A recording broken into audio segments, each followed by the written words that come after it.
Hi everybody, this is Waldorf, And this is Statler. and today we're just going to talk about the Brawler Bash. I'm sorry, I just didn't understand what you were saying. I started to do that same thing where I said we're going to make a quick thing about the Brawler Bash, but we never do anything quick, so I tried to stop. Is that what it was? I thought you were using your second language, Oh, bad English. The click, yes. You know, yes. You've been taking classes in. It's just, yes, bad English. Yeah. My primary language is bad English. So we're talking about Brawler Bash 11. 11. Brawler Bash has always been... Or XI for people that don't like to say true. 11. Okay. Yeah. Brawler Bash has always been kind of the premier event in the Mid-Atlantic. It's kind of slid back in the last couple years with the demise of 8th and the advent of 9th edition, Ninth Age. That's because the dwarves get tired because they all have really big fists and small forearms. So That's what it is. So this is the 9th Age Singles Grand Tournament, June 2nd and 3rd of 2018. Oh, it's a ways away. And this is going to be in Durham, North Carolina, Okay. at the Atomic Empire. This is the 11th annual Brawler Bash. This is a long-running tournament. This tournament has gotten all the way up to almost 100 people one year. Yeah. That was back in the 8th edition days. It was. Yeah. You can see the player pack. All this is up on the website, on the 9th Age website under the tournaments. Okay. There's also another link under the... If you go down to the bottom, there's a forums for the areas, and there's a Mid-Atlantic forum under North America. Right. And this hobby shop has beer. This hobby shop has a beer on tap inside the store. So if you're in the general zone of the Carolinas, you can drive, play games, and drink beer. You can drive, play games, drink beer. La Quinta, as you can see, And this is America, so that's kind of that's a weird thing in America. not a common It thing. is not yes. a common thing that in a game store you can actually drink beer. Yes. The La Quinta is a half a mile away.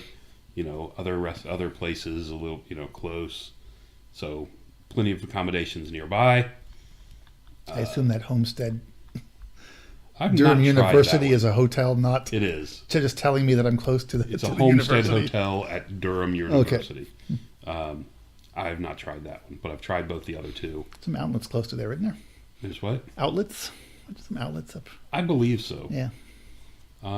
It's Raleigh, Durham, so Yeah. you've got the colleges. You've got They should add that to their flyer to entice wives and girlfriends. That's what you want. You can you can also come down if you're there. You can stay an extra day and watch the Durham Bulls play from the famous Bull Durham movie. There you go. So if you're really into it, schedule open gaming all day Friday, and Saturday, Sunday is a tournament. They're trying to get us out of there by around 4:00, which is always nice. 8:30 a.m. on Saturday. They like early starts, which I'm not that big a fan of on Saturday, but Sunday I love the early starts. Yeah. Usually in not great shape on Sunday morning, but So this way you're not in great shape on 2 mornings. exactly. But at least that gets you out early. Yeah, and they're doing looks like 3 hours per round. Yes, because the other thing about this is it'll be 5,000 points, not 4,500. Oh, okay. It's a 5,000 point event. You can see right there. And they're using what they call the Carnage system for scoring.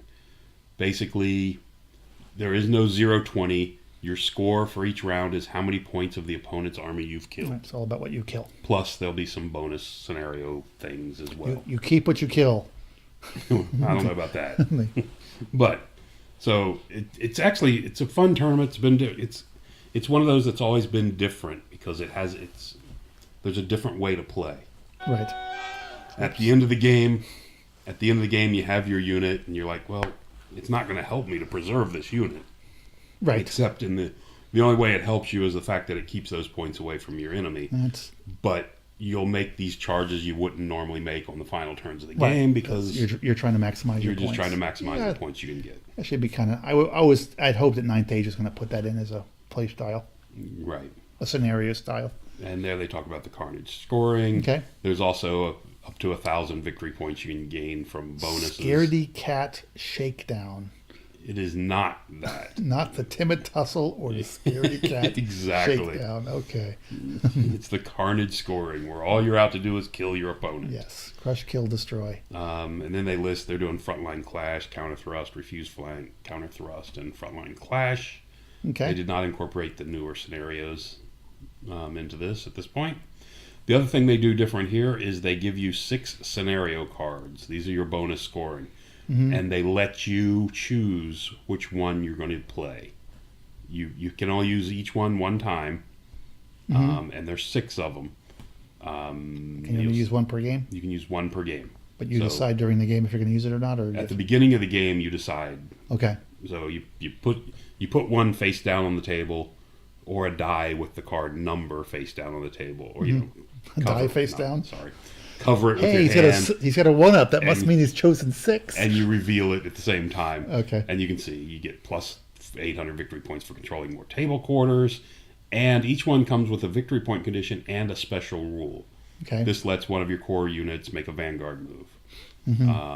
This one lets whoever does this automatically goes first. If both players use this card, then you roll off as normal.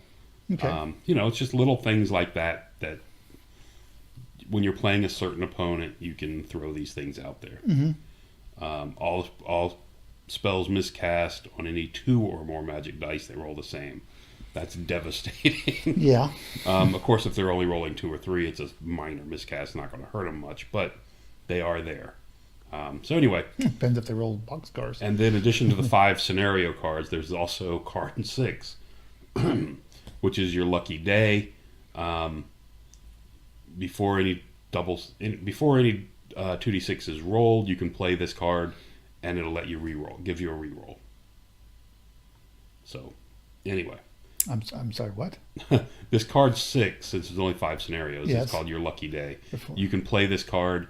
I'm sorry, it doesn't give you a reroll. It gives you a 7, unless they've changed it. Without actually rolling the dice. Correct. Okay. Any 2 this got automatic results of 7, right?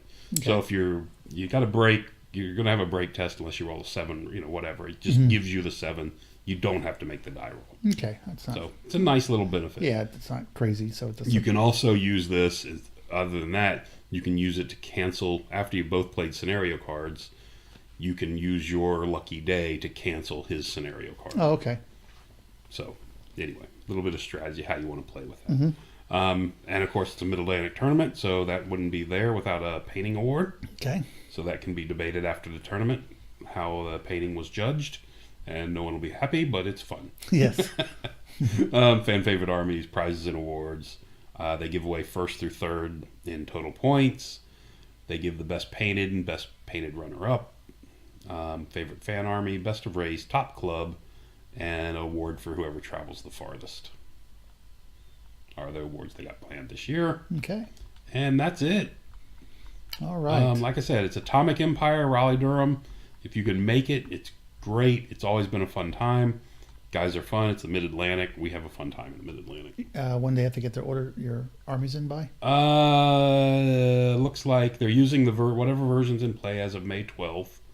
Okay. List submissions by May 19th. And there's a payment submission made as well. And what was the payment submission? I don't know. I saw it up here, I think. $40. It was $40 payment. May 5th. Did you see that? Yeah. The second paragraph. There you go. Registration's $40 through May 5th. After that, it goes to $50. $50. Okay. And closed on May 19th. Okay. If you chose to cancel your reservation, of course, you get a full refund as long as it's received by May 19th. Enough time. Okay. Yeah, so you got plenty of time. So big thing, it's 5,000, not 4,500. Although a lot of people play 5,000, and it's all about killing. All about killing stuff. I'm actually kind of surprised this wasn't 6,000. In the past, when you're playing 2,500, it was always this tournament was always 3,000, so they kind of doubled that. Yeah, So, but anyway. I actually think the current 4,500 is closer to the old 2,500, just the way things have pointed out. Yeah, I agree. You know.